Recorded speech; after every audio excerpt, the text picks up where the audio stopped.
1. srpnja 2013. godine Republika Hrvatska službeno je postala punopravna članica Europske unije, a samim time je i hrvatski jezik postao službeni jezik Unije. S ciljem podizanja razinu svijesti o važnosti očuvanja temelja hrvatskog nacionalnog identiteta, materinskog jezika, Institut za hrvatski jezik i jezikoslovje 2014. godine pokrenuo je manifestaciju Mjesec hrvatskog jezika koja se od tada svake godine obilježava u periodu od 21. veljače do 17. ožujka. Veliki značaj o očuvanju hrvatskog jezika imaju lektorati, što predstavlja izniman doprinos afirmaciji hrvatskog jezika i kulture u svijetu.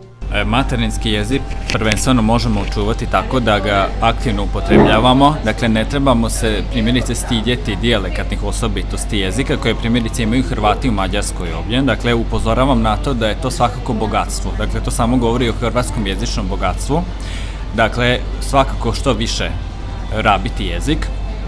Drugo, moramo razvijati svijest tako što organiziramo različite programe posvećene hrvatskom jeziku i hrvatskoj kulturi. I naravno sve to trebamo poticati i druge, ali da i mi sami prije svega budemo svjesni kako je jezik jedno od naših najvećih bogatstava. Osim mjeseca hrvatskog jezika, 22. veljače obilježava se i dan hrvatske glagoljice i glagoljaštva. Pa za nas Hrvate ovaj dan je važan i u povijesnom i u kulturnom i u jezičnom pogledu. Dakle, prije svega u povijesnom i kulturnom, a zatim pak u jezičnom. Dakle, na današnji dan je izdana prva hrvatska tiskana knjiga, to je Misal po zakonu Rimskog dvora, što samo govori o starini glagoljice i koliko je glagoljica za Hrvate važno. Dakle, ona je neotuđivi dio i hrvatske jezične povijesti, ali i povijesti općenito. Dakle, moramo i čuvati kao nešto što je dio ne samo našega jezika i povijesti, već i nas samih.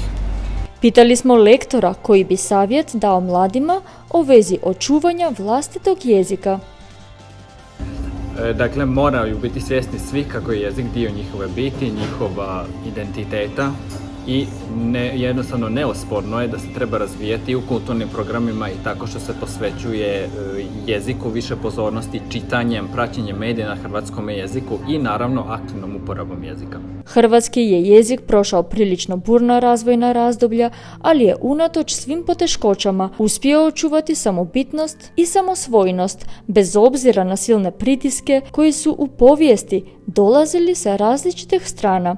Slobodno se razvija, njime se slobodno piše i govori, a na međunarodnoj sceni zadobio je veliko priznanje, postavši 24. službeni jezik Europske unije.